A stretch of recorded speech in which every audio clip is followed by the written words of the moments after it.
20,000ಕ್ಕೂ ಹೆಚ್ಚು ಬುಡಕಟ್ಟು ವಿದ್ಯಾರ್ಥಿಗಳಿಗೆ ಉಚಿತ ಶಿಕ್ಷಣ ಮತ್ತು ವಸತಿ ನೀಡುತ್ತಿರುವ ಕಳಿಂಗ ವಿಶ್ವವಿದ್ಯಾಲಯ ಬೆಂಗಳೂರಿನಲ್ಲೂ ಅದೇ ಮಾದರಿಯ ಶಿಕ್ಷಣ ನೀಡಲು ನಿರ್ಧರಿಸಿದೆ. ವಿಶ್ವದಾದ್ಯಂತ ಸಮರ್ಪಣಾ ಕಲೆಯನ್ನು ಪ್ರಚಾರಪಡಿಸಲು ವಿಶ್ವವಿದ್ಯಾಲಯ ನಿರ್ಧರಿಸಿದೆ. ಒಡಿಶಾದಲ್ಲಿ 20,000ಕ್ಕೂ ಹೆಚ್ಚು ಬುಡಕಟ್ಟು ವಿದ್ಯಾರ್ಥಿಗಳಿಗೆ ಉಚಿತ ವಸತಿ ಮತ್ತು ಶಿಕ್ಷಣ ನೀಡುತ್ತಿರುವ ಕಳಿಂಗ ವಿಶ್ವವಿದ್ಯಾಲಯದ ಸಂಸ್ಥಾಪಕ ಡಾ ಅಚ್ಯುತ್ ಸಮಂತ್ ಬೆಂಗಳೂರಿನಲ್ಲಿ ಸುದ್ದಿಗೋಷ್ಠಿಯಲ್ಲಿ ವಿವರ ನೀಡಿದರು. ಭುವನೇಶ್ವರದಲ್ಲಿ 80 ಎಕರೆ ಪ್ರದೇಶದ ವಿಶ್ವವಿದ್ಯಾಲಯದಲ್ಲಿ ಬುಡಕಟ್ಟು ಸಮುದಾಯಕ್ಕೆ ಸೇರಿದ 21,000 ವಿದ್ಯಾರ್ಥಿಗಳಿಗೆ ಉಚಿತ ವಸತಿ ಮತ್ತು ಶಿಕ್ಷಣ ನೀಡಲಾಗುತ್ತಿದೆ. ದಿಲ್ಲಿ, ಕಾಂಬೋಡಿಯಾ ಹಾಗೂ ಬಾಂಗ್ಲಾದೇಶದಲ್ಲೂ ಇದೇ ಮಾದರಿಯ ಶಿಕ್ಷಣ ಶಾಲೆ ತೆರೆಯಲಾಗಿದೆ. ಕರ್ನಾಟಕದ ಬುಡಕಟ್ಟು ವಿದ್ಯಾರ್ಥಿಗಳಿಗೆ ಇದೇ ಮಾದರಿಯ ಶಿಕ್ಷಣ ಶಾಲೆ ಆರಂಭಿಸಲು ರಾಜ್ಯ ಸರ್ಕಾರದೊಂದಿಗೆ ಚರ್ಚಿಸಲಾಗಿದೆ ಎಂದು ಡಾ ಅಚ್ಯುತ್ ಸಮಂತ್ ತಿಳಿಸಿದರು. ವಿಶ್ವದಲ್ಲಿ ಉಳ್ಳವರಿಗಿಂತ ನಿರ್ಗತಿಕರ ಸಂಖ್ಯೆ ಹೆಚ್ಚು. ಇಂತಹವರ ಏಳಿಗೆಗಾಗಿ ಸಮರ್ಪಣಾ ಕಲೆ ಆರ್ಟ್ ಆಫ್ ಲಿವಿಂಗ್ ಅನ್ನು ಆರಂಭಿಸಲು ನಿರ್ಧರಿಸಲಾಗಿದೆ. ನೀಡುವಿಕೆ ಎಂದರೆ ಕೇವಲ ಧನ ಸಹಾಯವಷ್ಟೇ ಅಲ್ಲ, ಯಾವುದೇ ವಸ್ತು, ಜ್ಞಾನ ಸೇರಿದಂತೆ ಪರರಿಗೆ ಉಪಯೋಗವಾಗುವ ಯಾವುದನ್ನು ಬೇಕಾದರೂ ದಾನ ನೀಡಬಹುದು ಎಂದು ಕಳಿಂಗ್ ವಿಶ್ವವಿದ್ಯಾಲಯದ ಸ್ಥಾಪಕ ಡಾ ಸಮಂತ್ ವಿವರಿಸಿದರು. ಸಂತಸ ಎನ್ನುವುದು ತಾವೇನು ಪಡೆದಿದ್ದೇವೆ ಎನ್ನುವ ಆಧಾರದ ಮೇಲೆ ನಿಂತಿರುವುದಿಲ್ಲ, ಬದಲಾಗಿ ಸಂತಸ ಎನ್ನುವುದು ಸಮಾಜಕ್ಕೆ ನಾವೇನು ನೀಡಿದ್ದೇವೆ ಎನ್ನುವುದನ್ನು ಅವಲಂಬಿಸಿದೆ. ಇದೇ ಸಂದೇಶವನ್ನು ವಿಶ್ವದಾದ್ಯಂತ ಹರಡಲು ಆರ್ಟ್ ಆಫ್ ಗಿವಿಂಗ್ ಅನ್ನು ಪ್ರಚಾರ ಮಾಡಲಾಗುವುದು ಎಂದು ಡಾ ಅಚ್ಯುತ್ ಸಮಂತ್ ತಿಳಿಸಿದರು. So that's why as I thought of first in my life this art of giving in Bangalore itself on 17th May 2013. After that I discussed these things with more than 1,000 allied people across the country and globe. Then I did everything, then I showed it to 500 people, those who matter, and to get their comments. Then everybody appreciates, yeah, this is good things, and though people know it, but they will come to know from a real story. So after that we have decided to launch it globally. It is already globally launched and it is available in YouTube, Google website, everything. So I thought when I thought of 17th May 2013 first time in Bangalore, I should launch it in Bangalore in the first and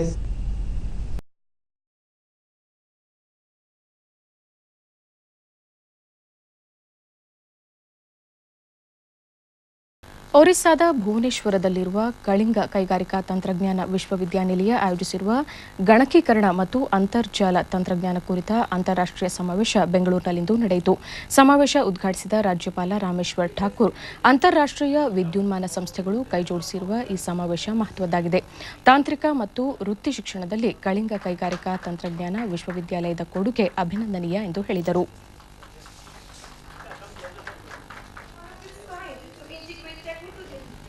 When we look at the growth of this institute, that within a short period it has covered, it has carved a niche for itself in the field of professional education.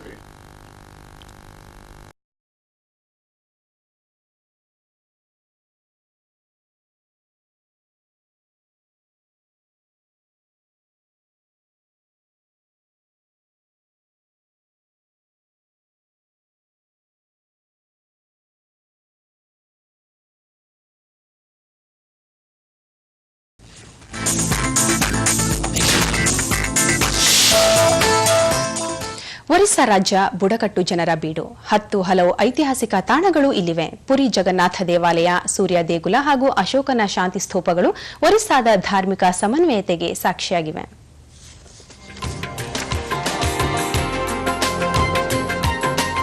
ಇತಿಹಾಸದ ಪುಟಗಳಲ್ಲಿ ಕಾಣಸಿಗುವ ಉತ್ಕಲವೇ ಈ ಒರಿಸ್ಸಾ. ಇದು ಬುಡಕಟ್ಟು ಜನರ ಬೀಡು. ರಾಜ್ಯದ 28 ಜಿಲ್ಲೆಗಳಲ್ಲಿ 13 ಆದಿವಾಸಿ ಹಾಗೂ 52 ಬುಡಕಟ್ಟು ಜನಾಂಗಗಳಿವೆ.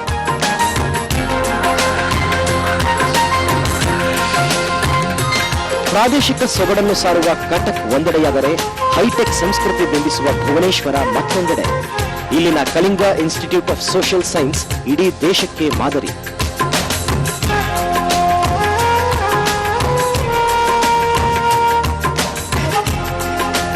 ಸಾಮ್ರಾಟ ಅಶೋಕನ ಶಾಂತಿ ಸ್ತೂಪ, ದಯಾನಿಧಿ ತೀರದಲ್ಲಿರುವ ಕೊನಾರ್ಕ್ ಸೂರ್ಯ ದೇವಾಲಯ, ಪುರಿ ಜಗನ್ನಾಥ ದೇವಾಲಯ ಸರ್ವಧರ್ಮ ಸಮನ್ವಯತೆಗೆ ಸಾಕ್ಷಿ. ಪ್ರತಿ ವರ್ಷ ಪ್ರವಾಹಕ್ಕೆ ಸಿಲುಕುವ ಮಹಾನದಿ ಒರಿಸ್ಸಾದ ಕಣ್ಣೀರಿನ ನದಿ. ನಿತ್ಯ ಹರಿದ್ವರ್ಣ ಕಾಡುಗಳು, ಭೋರ್ಗರೆವ ಕಡಲ ಕಿನಾರೆ, ಸಾಂಪ್ರದಾಯಿಕ ಉಡುಗೆ ತೊಡುಗೆ, ಹೀಗೆ ಒರಿಸ್ಸಾ ರಾಜ್ಯ ಹಲವು ವಿಸ್ಮಯಗಳ ಬೀಡು. ಇಲ್ಲಿಯ ಜನ ಸಂಸ್ಕೃತಿ, ಕಲೆ, ಆಚಾರ ವಿಚಾರಗಳನ್ನ ಎಂದೆಂದಿಗೂ ಬದಲಾಯಿಸೋದಿಲ್ಲ. ಆಧುನಿಕತೆ ಬಂದರೂ ತಮ್ಮ ಹಳೆ ಸಂಪ್ರದಾಯಗಳನ್ನೇ ತಮ್ಮ ಜೀವನ ಶೈಲಿಯಾಗಿ ಉಳಿಸ್ಕೊಳ್ಳೋ ಒಂದು ಅವರ ಮನೋಭಾವ ಇಲ್ಲಿ ಎದ್ದು ಕಾಣಿಸ್ತದೆ. ಕ್ಯಾಮರಾಮ್ಯಾನ್ SN ಸಿಂಗ್ ಅವರೊಂದಿಗೆ Narendra Madikeri, ETV news, Bhuvneshwar, Orissa.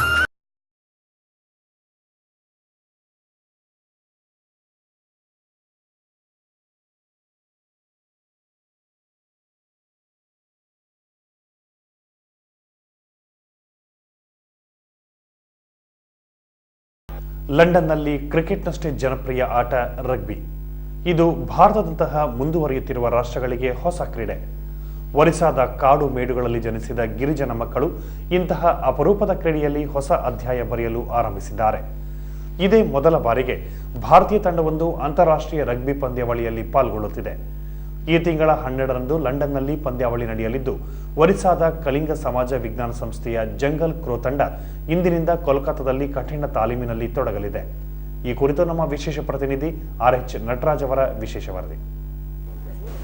British ವಸಾಹತುಗಳಾಗಿದ್ದ ರಾಷ್ಟ್ರಗಳಲ್ಲಿ ಈಗ ಪ್ರಮುಖ ಕ್ರೀಡೆ ಕ್ರಿಕೆಟ್. ಈ ಕ್ರಿಕೆಟ್ನ ಜನಪ್ರಿಯತೆಯ ಅಲೆಯಲ್ಲಿ ಈ ವಸಾಹತುಶಾಹಿ ರಾಷ್ಟ್ರಗಳ ಮೂಲ ಕ್ರೀಡೆಗಳು ಕೊಚ್ಚಿಕೊಂಡು ಹೋಗಿವೆ. ಅಷ್ಟೇ ಅಲ್ಲ, ಕ್ರಿಕೆಟ್ ಕಲಿಸಿದ ಇಂಗ್ಲೆಂಡ್ ಅನ್ನು ಮಣಿಸಿ ವಿಜಯದ ಪತಾಕೆಯನ್ನು ಹಾರಿಸಿವೆ. ಈಗ ಇಂಗ್ಲೆಂಡ್ನಲ್ಲಿ ಕ್ರಿಕೆಟ್ನಷ್ಟೇ ಜನಪ್ರಿಯ ಆಟ ರಗ್ಬಿ.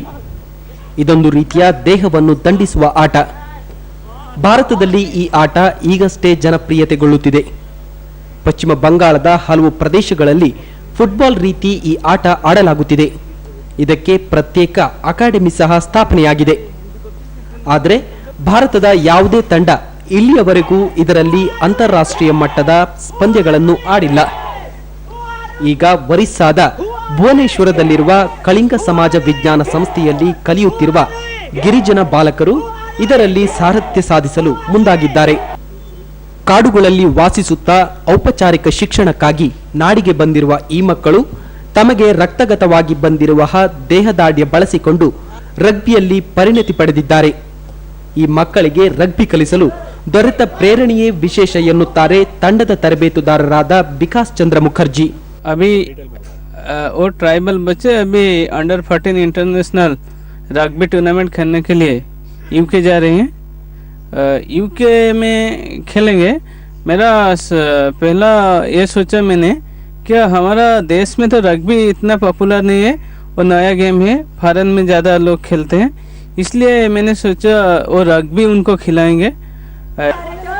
ಪಾಠ ಕಲಿಯಲು ಬಂದ ಈ ಮಕ್ಕಳಿಗೆ ವಿಶೇಷ ಆಟದಲ್ಲಿ ಆಸಕ್ತಿ ದೊರಕಲು ಶಾಲೆಯ ಆಡಳಿತ ಮಂಡಳಿಯೊಂದಿಗೆ ಪೋಷಕರು ಸಹ ಪ್ರೇರಕರಾಗಿದ್ದಾರೆ. ಇದನ್ನು ಬಾಲಕರು ಸಹ ಕೃತಜ್ಞತೆಯಿಂದ ಸ್ಮರಿಸುತ್ತಾರೆ. हम तो रग्बी गेम यहाँ 6 बजे तक प्रैक्टिस हम यहाँ 6 बजे तक 6 बजे से 8:30 बार करते हैं और शाम को 5 बजे से 6 बजे तक करते हैं. जब मैंने सुना है घर वाले जो मेरा बेटा खेलने विदेश जा रहे हैं तो बहुत खुश हो रहे हैं. क्या बताया उन लोगों ने? बोल रहे हैं और मैं अच्छा पढ़ो, अच्छा खेलो, जिससे और अच्छा पढ़ेगे और से ऊपर जाओ. ಗಿರಿಜನ ಮಕ್ಕಳಿಗೆ ಉಚಿತ ಶಿಕ್ಷಣ ನೀಡುತ್ತಿರುವ ಕಳಿಂಗ ಶಿಕ್ಷಣ ಸಂಸ್ಥೆ ರಗ್ಬಿ ಆಟಕ್ಕೆ ಬೇಕಾದ ಎಲ್ಲಾ ನೆರವನ್ನು ನೀಡಿದೆ. 14 ವರ್ಷದೊಳಗಿನ ಬಾಲಕರಿಗಾಗಿ ಲಂಡನ್ನಲ್ಲಿ ಸೆಪ್ಟೆಂಬರ್ 12ರಿಂದ ಆರಂಭವಾಗಲಿರುವ ಈ ಪಂದ್ಯಾವಳಿಯಲ್ಲಿ ಒರಿಸ್ಸಾದ ಜಂಗಲ್ ಕ್ರೋ ತಂಡ ಭಾಗವಹಿಸುವ ಮೂಲಕ ಹೊಸ ಅಧ್ಯಾಯ ಬರೆಯುತ್ತಿದೆ. ಅಲ್ಲದೆ ಚಾಂಪಿಯನ್ ಆಗುವ ವಿಶ್ವಾಸವನ್ನು ಸಹ ವ್ಯಕ್ತಪಡಿಸಿದೆ.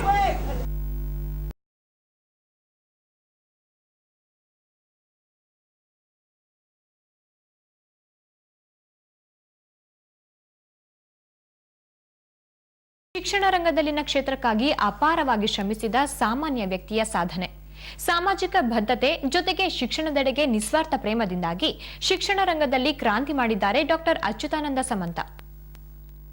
ಅಚ್ಯುತಾನಂದ ಸಮಂತ ಎಂದೊಡನೆ ಇಡೀ ಒರಿಸ್ಸಾದಲ್ಲಿ ಒಂದು ರೀತಿಯ ಸಂಚಲನ ಮೂಡುತ್ತದೆ. ಗುಡ್ಡಗಾಡು ಜನರಲ್ಲಿ, ಆದಿವಾಸಿಗರಲ್ಲಿ ಧನ್ಯತಾ ಭಾವನೆ ಮೂಡುತ್ತದೆ. ಒರಿಸ್ಸಾದ ರಾಜಧಾನಿ ಭುವನೇಶ್ವರದಲ್ಲಿ ಸಮಂತ ಎಂದೊಡನೆ ಆತ ಕಟ್ಟಿರುವ ಶಿಕ್ಷಣ ಸಾಮ್ರಾಜ್ಯ ಎದುರಿಗೆ ನಿಲ್ಲುತ್ತದೆ. 4ನೇ ವಯಸ್ಸಿಗೆ ತಂದೆಯನ್ನು ಕಳೆದುಕೊಂಡು ಬಾಳೆಹಣ್ಣು ತರಕಾರಿಯನ್ನು ಮಾರಾಟ ಮಾಡಿ ವಿದ್ಯಾಭ್ಯಾಸ ಮುಗಿಸಿ ಉಪನ್ಯಾಸಕರಾದ ಅಚ್ಯುತಾನಂದ ಸಮಂತ ಕೇವಲ 5,000 ರೂಪಾಯಿ ಬಂಡವಾಳ ಹೂಡಿ ಶಾಲೆಯೊಂದನ್ನು ತೆರೆದು 12 ವರ್ಷದಲ್ಲಿ 1,000 ಕೋಟಿ ರೂಪಾಯಿ ಮೌಲ್ಯದ 15 ವಿವಿಧ ಶಿಕ್ಷಣ ಕೇಂದ್ರಗಳ ಕ್ಯಾಂಪಸ್ಸುಗಳನ್ನು ತೆರೆದಿದ್ದು ಒಂದು ದೊಡ್ಡ ಪವಾಡವೇ ಸರಿ. ಆದರೆ ಅದಕ್ಕೂ ಮುನ್ನ ಇವರು ಪಟ್ಟ ಕಷ್ಟ ನೋವು ಅಷ್ಟಿಷ್ಟಲ್ಲ. ಸಮಂತ 27ನೇ ವಯಸ್ಸಿಗೆ ಶಿಕ್ಷಣ ಕೇಂದ್ರಗಳನ್ನು ಆರಂಭಿಸಿ 25 ಲಕ್ಷ ಸಾಲ ಮಾಡಿಕೊಂಡಿದ್ದರು. ಆ ನಂತರ ಆತ್ಮಹತ್ಯೆಗೂ ಯತ್ನಿಸಿದ್ದರು. ಆದರೆ ಛಲ ಬಿಡದ ತ್ರಿವಿಕ್ರಮನಂತೆ ಮತ್ತೆ ಸಾಲ ಸೋಲ ಮಾಡಿ ಶಾಲೆಗಳನ್ನು ತೆರೆದರು. ಇಂದು ಇವರದು ದೊಡ್ಡ ಶಿಕ್ಷಣ ಸಾಮ್ರಾಜ್ಯವೇ ಇದೆ. LKGಯಿಂದ PGಯವರೆಗೂ, ಮ್ಯಾನೇಜ್ಮೆಂಟ್ನಿಂದ ಮೆಡಿಕಲ್ವರೆಗೂ ಎಲ್ಲೆಲ್ಲೂ ಸಮಂತ್ ಅವರ ಕಳಿಂಗ ವಿಶ್ವವಿದ್ಯಾಲಯ ಬೆಳೆದು ನಿಂತಿದೆ ಭುವನೇಶ್ವರದಲ್ಲಿ. There is a will, there is a way. So as I have the will to do it, automatically I am getting the funds.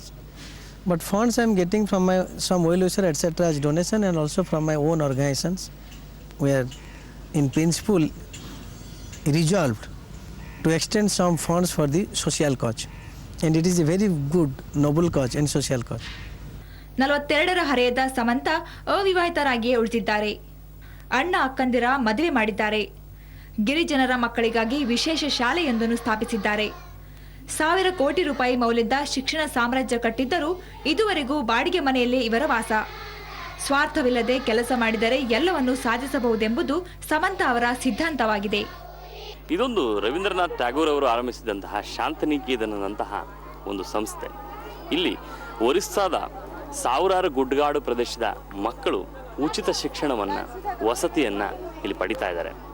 ಈ ಮೂಲಕ ಸಮಂತ ಅವರು ಈ ಮಕ್ಕಳನ್ನು ಮುಖ್ಯವಾಹಿನಿಗೆ ತರತಕ್ಕಂತಹ ಕೆಲಸವನ್ನು ಮಾಡ್ತಾ ಇದ್ದಾರೆ.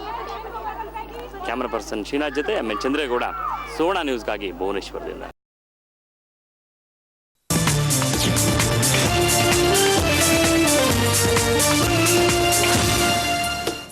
ಒರಿಸ್ಸಾದಲ್ಲಿರುವ 56 ಬಗೆಯ ಬುಡಕಟ್ಟು ಜನಾಂಗದವರು ಇನ್ನೂ ಕಾಡು ಮೇಡುಗಳಲ್ಲಿ ಬತ್ತಲಾಗಿಯೇ ಓಡಾಡುತ್ತಾರೆ. ಇಂತಹ ಜನಾಂಗಗಳಲ್ಲಿ ಮರದ ಮೇಲೆ ವಾಸಿಸುವ ಬೋಂಡಾ ಜನಾಂಗವೂ ಒಂದು. ಈ ಜನಾಂಗದ ಪಡ್ಡೆ ಹುಡುಗ ಈಗ ಅಂತಾರಾಷ್ಟ್ರೀಯ ರಗ್ಬಿ ಆಟಗಾರ. ಲಂಡನ್ಗೆ ಹಾರಲು ರೆಡಿಯಾಗಿದ್ದಾನೆ. ಈತ ಇಂಗ್ಲಿಷ್ ಕಲಿತಿದ್ದು, ಆತ ಆಡಿದ್ದು ಕಳಿಂಗ ವಿಶ್ವವಿದ್ಯಾಲಯದ ಕಿಸ್ ಸಂಸ್ಥೆಯಲ್ಲಿ. ಭಾರತದ ಅತ್ಯಂತ ಹಿಂದುಳಿದ ರಾಜ್ಯ ಒರಿಸ್ಸಾದ 26 ಜಿಲ್ಲೆಗಳಲ್ಲಿ ಸುಮಾರು 56 ಬಗೆಯ ಬುಡಕಟ್ಟು ಜನಾಂಗಗಳಿವೆ. ಇವರೆಲ್ಲ ಇಂದಿಗೂ ಕೊಳೆತ ದನದ ಮಾಂಸ ತಿನ್ನುತ್ತಾರೆ, ಚರಂಡಿ ನೀರನ್ನೇ ಕುಡಿಯುತ್ತಾರೆ, ತಿಂಗಳುಗಟ್ಟಲೆ ತಲೆ ಮೇಲೆ ನೀರು ಹಾಕಿಕೊಳ್ಳದೆ ಕಾಡುಗಳಲ್ಲಿ ಬದುಕುತ್ತಾರೆ. ಇಂತಹವರ ಮಕ್ಕಳಿಗೆ ಉಚಿತ ವಿದ್ಯೆ, ಊಟ, ವಸತಿ ಕೊಟ್ಟು ಪಾಲಿಸುವ, ಪೋಷಿಸುವ ಕೆಲಸ ಮಾಡುತ್ತದೆ ಕಳಿಂಗ ವಿಶ್ವವಿದ್ಯಾಲಯದ ಸಮಾಜ ವಿಜ್ಞಾನ ಸಂಸ್ಥೆ ಕಿಸ್. ಹೀಗೆ ಕಿಸ್ ಅಂಗಳದಲ್ಲಿ ಆಡುತ್ತಾ ಕಲಿಯುತ್ತಾ ಬೆಳೆದ ಹುಡುಗರೇ ಈಗ ಅಂತಾರಾಷ್ಟ್ರೀಯ ಮಟ್ಟದಲ್ಲಿ ಭಾರತವನ್ನು ಪ್ರತಿನಿಧಿಸುವ ರಗ್ಬಿ ಆಟಗಾರರಾಗಿದ್ದಾರೆ. ಕಿಸ್ನ 14 ವರ್ಷದ ಬಾಲಕರ ತಂಡ ಲಂಡನ್ನಲ್ಲಿ ಇದೇ 22ರಂದು ನಡೆಯುವ ರಗ್ಬಿ ಟೂರ್ನಿಯಲ್ಲಿ ಭಾಗವಹಿಸಲು ಲಂಡನ್ಗೆ ತೆರಳಲು ಸಿದ್ಧವಾಗಿ ನಿಂತಿದೆ. ಈ ತಂಡದ ಸದಸ್ಯನೇ ಮರದ ಮೇಲೆ ವಾಸಿಸುವ ಬೋಂಡಾ ಜನಾಂಗದ ಹಾಡಿ ಡಂಗಮಾಜಿ. Myself Hadi Dangamaji. I come from India. I study in Kalinga Institute of Social Sciences. I study in standard 6. I like playing rugby and ball. Thank you. अच्छा, लंदन जाना चाहते हो आप? Yes. ಕಿಸ್ ರಗ್ಬಿ ತಂಡದ ಸದಸ್ಯರೆಲ್ಲ ಒಂದೊಂದು ಅತ್ಯಂತ ಹಿಂದುಳಿದ, ಅಶಿಕ್ಷಿತ, ಅತ್ಯಂತ ಕಡು ಬಡವರ ಕುಟುಂಬವನ್ನು ಪ್ರತಿನಿಧಿಸುತ್ತಾರೆ. ಇಂತಹವರ ತಂಡ ಲಂಡನ್ಗೆ ಹಾರಿ ಅಂತಾರಾಷ್ಟ್ರೀಯ ಟೂರ್ನಿಯಲ್ಲಿ ಭಾಗವಹಿಸುವುದೇ ದೊಡ್ಡ ಹೆಗ್ಗಳಿಕೆಯ ವಿಷಯವಾಗಿದೆ. हम तो 2 साल से ट्रेनिंग ले रहे हैं. रोज हम सुबह 6 बजे से 8:30 बजे तक करते हैं प्रैक्टिस. फिर शाम को भी 5 बजे से 6 बजे तक करते हैं. इसमें हमको ट्रेनिंग दे रहे हैं हमारे कोच रुद्रकेश चन्ना सर, और बाहर से भी कोच आ रहे हैं हमको सिखाने के लिए रग्बी. ಉತ್ತಮ ದೇಹದಾಢ್ಯವುಳ್ಳ ಬುಡಕಟ್ಟು ಜನಾಂಗದ ಈ ರಗ್ಬಿ ಆಟಗಾರರು ಮುಗ್ಧರಂತೆ ಕಂಡರೂ ಹೇಳಿದ್ದನ್ನು ತದೇಕ ಚಿತ್ತದಿಂದ ಕೇಳಿ ಪಾಲಿಸುವ ಚತುರರು. फिर शाम 5 बजे से 6 बजे तक प्रैक्टिस करते हैं. और बच्चे बहुत मेहनत करते हैं. अंडर 14 इंटरनेशनल रग्बी यूके में जो हो रहा है वो खेलने के लिए बहुत प्रैक्टिस कर रहे हैं. ಕಿಸ್ ಸಂಸ್ಥೆಯಲ್ಲಿ ಕೇವಲ ರಗ್ಬಿ ಆಟಗಾರರಷ್ಟೇ ಅಲ್ಲ, ಹಾಕಿ ಆಟಗಾರರು ಇದ್ದಾರೆ. ಕಬಡ್ಡಿ ಆಟವನ್ನೂ ಆಡುತ್ತಾರೆ. ಒರಿಸ್ಸಾದ 27 ಜಿಲ್ಲೆನಲ್ಲಿರ್ತಕ್ಕಂಥ 56 ಟ್ರೈಬಲ್ ಕಮ್ಯುನಿಟಿಗಳಲ್ಲಿ ಇನ್ನೂ ಕೂಡ ಸುಮಾರು 13 ಕಮ್ಯುನಿಟಿ ಜನ ಒರಿಸ್ಸಾದ ಕಾಡುಗಳಲ್ಲಿ ಬಟ್ಟೆ ಬರೆ ಧರಿಸದೆ ಓಡಾಡ್ತಾ ಇದ್ದಾರೆ. ಅಂತಹ ಒಂದು ಕಮ್ಯುನಿಟಿ, ಬೋಂಡಾ ಕಮ್ಯುನಿಟಿಗೆ ಸೇರಿದಂತಹ ಒಬ್ಬ ಹುಡುಗ ಈ ಹಾಜಿ ಡಂಗಡ ಅಚಿ. ಈತ ಈ ಕಿಸ್ನ ಒಂದು ರಗ್ಬಿ ತಂಡದ ಸದಸ್ಯ. ಈತ ಲಂಡನ್ಗೆ ಹೋಗ್ತಾ ಇರತಕ್ಕಂಥದ್ದನ್ನೇ ಒಂದು ದೊಡ್ಡ ಹೆಮ್ಮೆಯ ಒಂದು ಅಚೀವ್ಮೆಂಟ್. ಕ್ಯಾಮರಾ ಪರ್ಸನ್ ಶ್ರೀನಾಥ್ ಜೊತೆ MN ಚಂದ್ರೇಗೌಡ, ಸೋಣ ನ್ಯೂಸ್ಗಾಗಿ ಭುವನೇಶ್ವರದಿಂದ.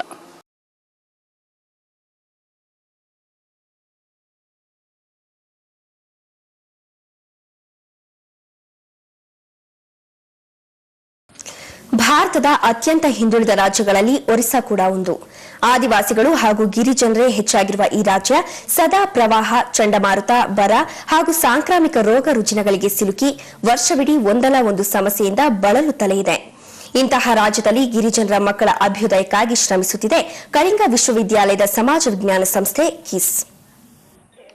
ಒರಿಸ್ಸಾ ಎಂದೊಡನೆ ಥಟ್ಟನೆ ನೆನಪಾಗುವುದು ಹುಕ್ಕಿ ಹರಿಯುವ ಹಲ್ಲಿನ ಮಹಾನದಿ, ಸಿಕ್ಕಿಬಿದ್ದ ಜನರ ಆಕ್ರಂದನ, ಕೊಚ್ಚಿ ಹೋದ ಬೆಳೆ, ನಿರ್ವಸತಿಗರಾದ ಜನರ ದುಸ್ಥಿತಿ, ಬಿಟ್ಟರೆ ಬರ.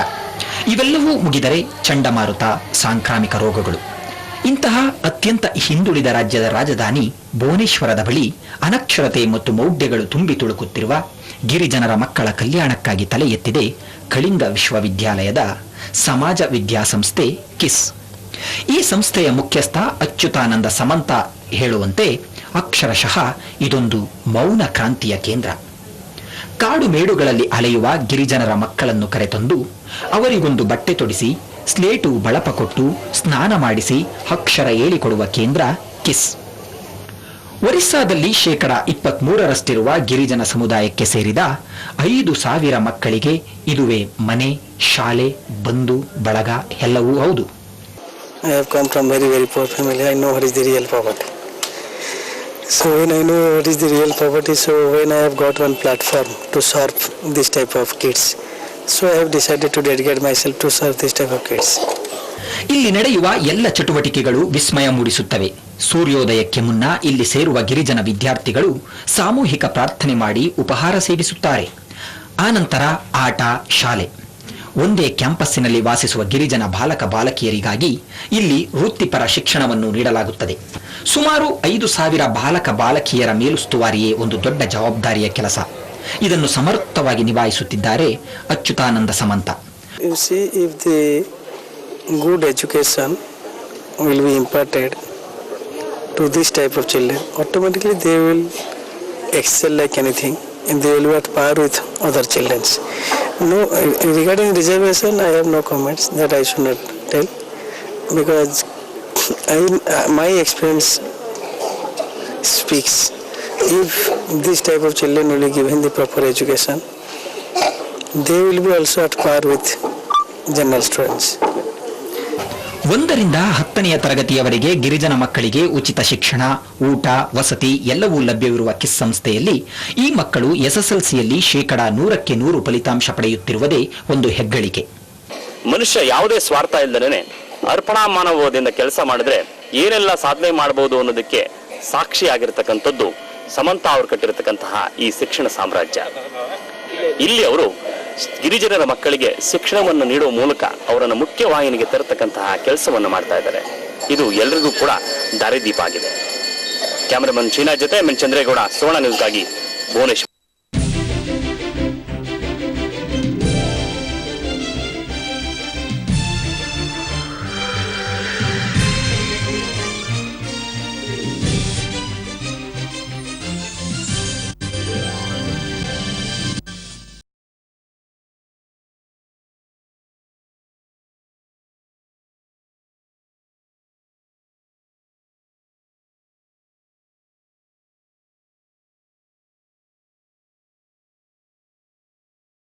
ಬದುಕಿಗಾಗಿ ಕಾಡನ್ನೇ ಅವಲಂಬಿಸಿರುವ ಆದಿವಾಸಿಗಳು ಆಧುನಿಕ ಸಂಸ್ಕೃತಿಗೆ ಒಗ್ಗುವುದು ಕಷ್ಟ. ಒರಿಸ್ಸಾದ ಜನಸಂಖ್ಯೆಯಲ್ಲಿ 23% ಈ ಆದಿವಾಸಿಗಳನ್ನು ಮುಖ್ಯವಾಹಿನಿಗೆ ತರುವ ಪ್ರಯತ್ನ ಇನ್ನೂ ಯಶಸ್ವಿಯಾಗಿಲ್ಲ.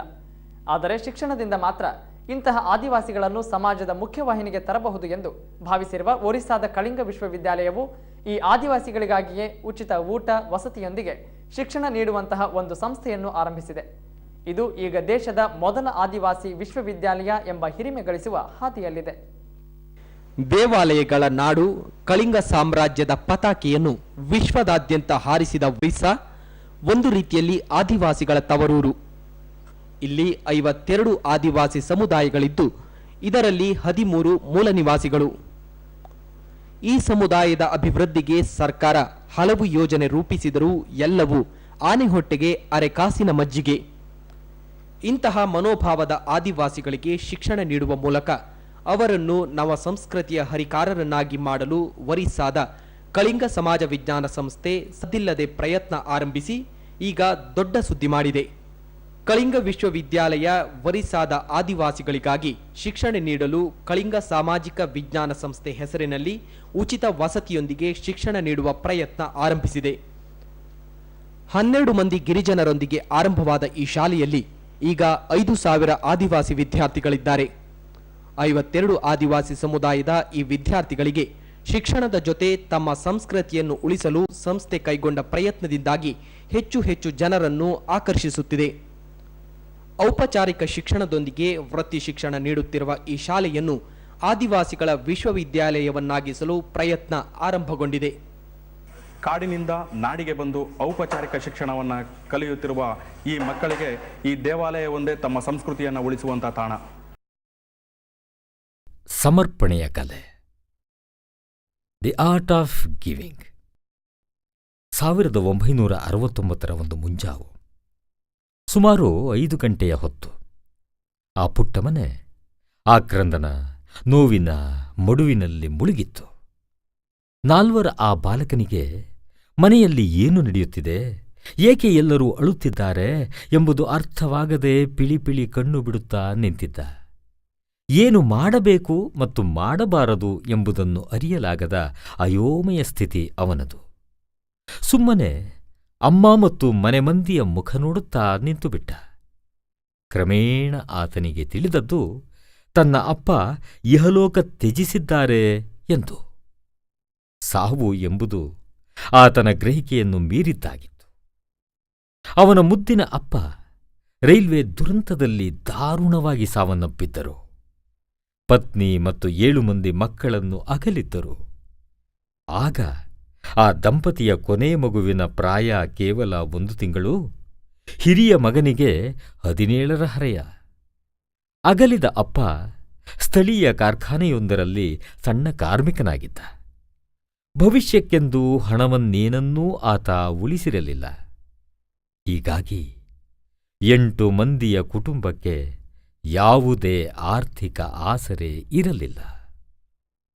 ಆ 4 ಬಾಲಕ ಸೇರಿದಂತೆ 8 ಜನರು ತೀರಾ ಬಡ ಕುಟುಂಬಕ್ಕೆ ಸೇರಿದವರು. ಒಡಿಶಾದ ಹಳ್ಳಿಯೊಂದರಲ್ಲಿ ವಾಸ. ಆಸರೆ ಕಳೆದುಕೊಂಡ ಇಡೀ ಕುಟುಂಬ ಅತೀವ ಸಂಕಷ್ಟದ ಜೀವನ ಸಾಗಿಸಬೇಕಾಯಿತು. ಆದರೆ ಆ ಪುಟ್ಟ ಬಾಲಕನ ಛಾತಿ ಮಿಗಿಲಾದದ್ದು. ಆಗಲೇ ಆತ ಅಮ್ಮನಿಗೆ ನೆರವಾಗಲು ಸಣ್ಣ ಪುಟ್ಟ ಕೆಲಸಗಳನ್ನು ಮಾಡುತ್ತಿದ್ದ. ಇದೇ ಕಾರಣಕ್ಕೆ ಸುಂದರ ಬಾಲ್ಯದಿಂದ ವಂಚಿತನಾದ. 5ರ ಹುಡುಗನಾಗಿದ್ದಾಗಲೇ ಬದುಕನ್ನು ರೂಪಿಸಿಕೊಳ್ಳಲೇಬೇಕಾದ ಅನಿವಾರ್ಯತೆಯೊಂದು ಆತನ ಎದುರಿತ್ತು. ದುಃಖದ ಮಡುವಲ್ಲಿದ್ದ ಅಮ್ಮನ ಕಣ್ಣೊರೆಸಿ ಸಂತೈಸಿಸಬೇಕಿತ್ತು. ಇನ್ನೊಂದೆಡೆ ಮಡಿಲಲ್ಲಿ ಪುಟ್ಟ ಸೋದರಿಯನ್ನು ಮಲಗಿಸಿ ಲಾಲಿಜೋಗುಳ ಹೇಳಬೇಕಿತ್ತು. ಬಾಲಕ 7ನೇ ವಯಸ್ಸಿಗೆ ಕಾಲಿಟ್ಟಿದ್ದ. ತನ್ನ ಸಹಪಾಠಿಗಳ ಜೊತೆಗೆ ಸೇರಿ ಕೆಲಸ ಮಾಡಿದ. ದುಡಿದು ಸಂಪಾದಿಸಿದ ಹಣವನ್ನು ಅಮ್ಮನ ಕೈಗಿಟ್ಟ. ತನ್ನ ದುಡಿಮೆಯಿಂದ ಆಯಾ ದಿನ ಸಿಕ್ಕ ಅಷ್ಟೂ ಹಣದಲ್ಲಿ ಎಲ್ಲ ಖರ್ಚು ಕಳೆದು 1 ರೂಪಾಯಿಯನ್ನು ಮಾತ್ರ ಜೋಪಾನವಾಗಿ ತೆಗೆದಿಟ್ಟುಕೊಳ್ಳುತ್ತಿದ್ದ. ಆಗಲೇ ಈ ಬಾಲಕ ಅದೆಷ್ಟು ಆರ್ದ್ರ ಹೃದಯಿಯಾಗಿದ್ದನೆಂದರೆ, ಹೀಗೆ ಸಂಗ್ರಹಿಸಿಟ್ಟ ದುಡ್ಡಿನಿಂದ ತನ್ನ ಗೆಳೆಯರಿಗೆ ಚಹಾ ಮತ್ತು ತಿಂಡಿ ಕೊಡಿಸುತ್ತಿದ್ದ. ಯಾಕೆಂದರೆ ತನ್ನ ಗ್ರಾಮದವರು ಹಾಗೂ ಪರಿಚಯಸ್ಥರ ನೆರವಿಗೆ ಧಾವಿಸುವುದೆಂದರೆ ಆತನಿಗೆ ಎಲ್ಲಿಲ್ಲದ ಉತ್ಸಾಹ. ಒಮ್ಮೊಮ್ಮೆ ಸಮೀಪದ ಮಾರುಕಟ್ಟೆಗೆ ಹೋಗಿ ಊರವರಿಗೆ ದಿನಸಿ ಪದಾರ್ಥಗಳನ್ನು ತಂದುಕೊಡುವ ಪರಿಪಾಠವನ್ನೂ ಬೆಳೆಸಿಕೊಂಡಿದ್ದ. ಹೀಗೆ ಬಾಲಕ ಬೆಳೆದು ದೊಡ್ಡವನಾದ. ಕಾಲೇಜು ಸೇರಿದ. ಒಮ್ಮೆ ಭುವನೇಶ್ವರದ ಉತ್ಕಲ್ ವಿಶ್ವವಿದ್ಯಾಲಯದಲ್ಲಿ ಸ್ನಾತಕೋತ್ತರ ಪದವಿ ವ್ಯಾಸಂಗದ ಸಂದರ್ಭ ಒಂದು ಘಟನೆ ನಡೆಯಿತು. ಸಹೋದರ ಪಿಕ್ನಿಕ್ಗೆ ಹೋಗಲೆಂದು ಇವರ ಅಣ್ಣ 300 ರೂಪಾಯಿ ಕೊಟ್ಟು ಕಳಿಸಿದ್ದರು. ಆದರೆ ತನ್ನ ಸ್ನೇಹಿತನೊಬ್ಬ ಹಣವಿಲ್ಲದೆ ಪಿಕ್ನಿಕ್ಗೆ ಬರಲು ಸಾಧ್ಯವಾಗದ ಅಸಹಾಯಕತೆಯನ್ನು ಅರ್ಥೈಸಿ ಆ ಹಣವನ್ನು ಅವನಿಗೆ ಕೊಟ್ಟುಬಿಟ್ಟ. ಇದರಿಂದ ತಾನು ಪಿಕ್ನಿಕ್ಗೆ ಹೋಗದೆ ಉಳಿಯಬೇಕಾಯಿತು. ರಸಾಯನಶಾಸ್ತ್ರದಲ್ಲಿ ಸ್ನಾತಕೋತ್ತರ ಪದವಿ ಮುಗಿಸಿದ ಆತ ಸ್ಥಳೀಯ ಕಾಲೇಜೊಂದರಲ್ಲಿ ಅಧ್ಯಾಪಕನಾಗಿ ಸೇರಿಕೊಂಡ. ತನ್ನ ಕೆಲಸದ ಜೊತೆಗೆ ಖಾಸಗಿಯಾಗಿ ಪಾಠ ಹೇಳಿಕೊಟ್ಟು ಆದಾಯ ಗಳಿಸುತ್ತಿದ್ದ. ಆದರೆ ಹಾಗೆ ಗಳಿಸಿದ ಹಣವನ್ನು ಈತ ಸ್ವಂತಕ್ಕೆ ಬಳಸಲೇ ಇಲ್ಲ. ಬದಲಿಗೆ ಅಷ್ಟೂ ಹಣವನ್ನು ಸ್ನೇಹಿತರು ಮತ್ತು ಅವರ ಕುಟುಂಬಿಕರ ಅಗತ್ಯಗಳಿಗೆ ವಿನಿಯೋಗಿಸುತ್ತಿದ್ದ. 1987ರಿಂದ 1997ರವರೆಗೆ, ಅಂದರೆ 10 ವರ್ಷಗಳವರೆಗೆ ಹೀಗೆ ಪರೋಪಕಾರಿಯಾಗಿ ದುಡಿದ. ಯುವಕ ಬೆಳೆಯುತ್ತಿದ್ದ, ಜೊತೆಗೆ ಅವನ ಹೃದಯ ವೈಶಾಲ್ಯತೆಯೂ ಬೆಳೆಯುತ್ತಿತ್ತು. ಆಗಲೇ ಈತ ತನ್ನ ಇವೆಲ್ಲ ನೆರವಿನ ಹಾದಿಯನ್ನು ಇನ್ನಷ್ಟು ವಿಸ್ತರಿಸಬೇಕೆಂದು, ಸಶಕ್ತಗೊಳಿಸಬೇಕೆಂದು ಅಕ್ಷರ ಹಂಚುವ ಕಾಯಕಕ್ಕೆ ಇಳಿದಿತ್ತು. ಮುಂದೆ ಆತ ಅಕ್ಷರ ವಂಚಿತ ಕಡು ಬಡ ವಿದ್ಯಾರ್ಥಿಗಳ ಪಾಲಿಗೆ ಭಗೀರಥನಾದ. ಹಾಗೆ 1992-93ರಲ್ಲಿ ಕೇವಲ $5,000 ಅಂದರೆ $100 2 ಶಿಕ್ಷಣ ಸಂಸ್ಥೆಗಳನ್ನು ಬಾಡಿಗೆ ಕಟ್ಟಡದಲ್ಲಿ ಆರಂಭಿಸಿದ. ಅಂದಿನಿಂದ ನಿತ್ಯ ಅವನ್ನು ಜೋಪಾನವಾಗಿ ಪೊರೆಯುತ್ತ ಬಂದ. ಇಂದು ಇವೆರಡೂ ಸಂಸ್ಥೆಗಳ ಪೈಕಿ ಒಂದು ದೇಶದ ಪ್ರತಿಷ್ಠಿತ ಭರವಸೆಯ ವಿಶ್ವವಿದ್ಯಾಲಯವಾಗಿದೆ. ವಿಶ್ವದೆಲ್ಲೆಡೆಯ ಸುಮಾರು 25,000 ವಿದ್ಯಾರ್ಥಿಗಳು ಆಗಮಿಸಿ ಇಲ್ಲಿ ಅಧ್ಯಯನ ಮಾಡುತ್ತಿದ್ದಾರೆ. ಮತ್ತೊಂದು ಶಿಕ್ಷಣ ಸಂಸ್ಥೆ ವಿಶ್ವದ ಸುಂದರ ತಾಣವಾಗಿಯೂ ಗುರುತಿಸಿಕೊಂಡಿದೆ. 20,000 ಕಡು ಬಡವ ಬುಡಕಟ್ಟು ಮಕ್ಕಳಿಗೆ ಅಕ್ಷರ, ಅನ್ನ ನೀಡಿ ಸುಸಂಸ್ಕೃತ ಬದುಕಿಗೆ ಅಡಿಪಾಯ ಹಾಕಿಕೊಟ್ಟ ಸಾರ್ಥಕತೆ ಆತನದ್ದು. ಇಲ್ಲಿ ಕೆಜಿಯಿಂದ ಪಿಜಿಯವರೆಗೆ, ಅಂದರೆ ಕಿಂಡರ್ ಗಾರ್ಟನ್ನಿಂದ ಪೋಸ್ಟ್ ಗ್ರಾಜ್ಯುಯೇಷನ್ವರೆಗೆ ವೃತ್ತಿ ಶಿಕ್ಷಣವನ್ನೂ ಉಚಿತವಾಗಿ ವಸತಿ ಸೌಲಭ್ಯದೊಂದಿಗೆ ಕಲ್ಪಿಸಲಾಗುತ್ತದೆ. 1992ರಲ್ಲಿ ಕೇವಲ $100 ಮೊತ್ತದಲ್ಲಿ ಆರಂಭಗೊಂಡ ಈ ಶಿಕ್ಷಣ ಸಂಸ್ಥೆ ಈಗ ಪ್ರತ್ಯಕ್ಷ ಮತ್ತು ಪರೋಕ್ಷವಾಗಿ 10 ಲಕ್ಷಕ್ಕೂ ಹೆಚ್ಚು ಜನರ ಬದುಕನ್ನು ಉದ್ಧರಿಸಿದೆ.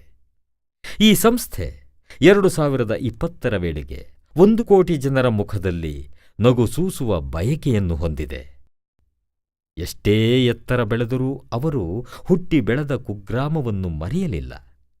ಅದನ್ನೊಂದು ಸಕಲ ನಾಗರಿಕ ಸೌಲಭ್ಯಗಳನ್ನೂ ಒಳಗೊಂಡ ಆಧುನಿಕ ಮಾದರಿ ಗ್ರಾಮವನ್ನಾಗಿ ಪರಿವರ್ತಿಸಿದ್ದಾರೆ. ಶಿಕ್ಷಣ ಮಾತ್ರವಲ್ಲ, ಕಲೆ, ಸಂಸ್ಕೃತಿ, ಸಾಹಿತ್ಯ, ಅಧ್ಯಾತ್ಮ ಸೇರಿದಂತೆ ಹಲವು ಕ್ಷೇತ್ರಗಳನ್ನು ಶ್ರೀಮಂತಗೊಳಿಸಿದ್ದಾರೆ. ತಾನು ಬಾಲ್ಯದಲ್ಲಿ ಓದುತ್ತಿದ್ದಾಗ ತನ್ನ ಸಹಪಾಠಿಗಳಾಗಿದ್ದ ಸುಮಾರು 40 ಬಡ ಸ್ನೇಹಿತರಿಗೆ ಪ್ರತಿ ತಿಂಗಳು ತಪ್ಪದೆ ಹಣಕಾಸಿನ ನೆರವು ನೀಡುತ್ತಿದ್ದಾರೆ. ಜೊತೆಗೆ ಇನ್ನೂ 40 ಇತರ ಬಡ ಸ್ನೇಹಿತರಿಗೆ ತಮ್ಮ ಎರಡೂ ಸಂಸ್ಥೆಗಳಲ್ಲಿ ಉದ್ಯೋಗ ನೀಡಿ ಸಲಹುತ್ತಿದ್ದಾರೆ. ಇಂತಹ ಮೇರು ಕಾರ್ಯದಲ್ಲಿ ನಿರತರಾದ ಇವರು ವಾಸಿಸುತ್ತಿರುವುದು ಕೇವಲ 2 ಕೊಠಡಿಗಳ ಬಾಡಿಗೆ ಮನೆಯಲ್ಲಿ. ಅವರು ಸ್ವಂತಕ್ಕಾಗಿ ಯಾವ ಆಸ್ತಿಯನ್ನೂ ಹೊಂದಿದವರಲ್ಲ. ವಿಶೇಷವೆಂದರೆ ಅವರಿಗೆ ಮದುವೆಯೂ ಆಗಿಲ್ಲ, ಆಗುವುದೂ ಇಲ್ಲವಂತೆ.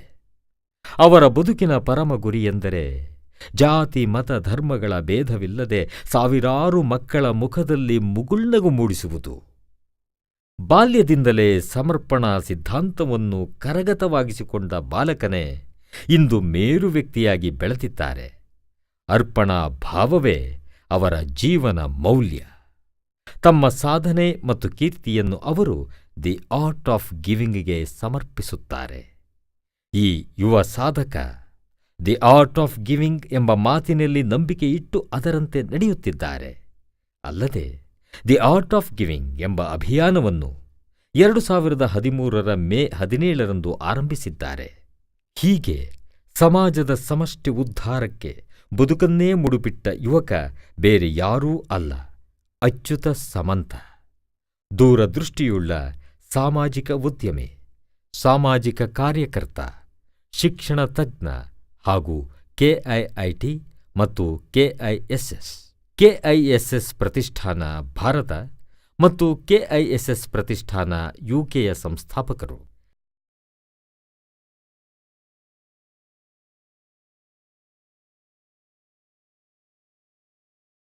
ಈ ಸಾಹಸ ಗಾಥೆ ದಿ ಆರ್ಟ್ ಆಫ್ ಗಿವಿಂಗ್ ನಿಮಗೆ ಕಳುಹಿಸುತ್ತಿದ್ದು ನಿಮ್ಮೆಲ್ಲ ಸ್ನೇಹಿತರಿಗೆ, ಕುಟುಂಬ ಸದಸ್ಯರಿಗೆ, ಸಹೋದ್ಯೋಗಿಗಳಿಗೆ ಮತ್ತಿತರರಿಗೆ ರವಾನಿಸಿ.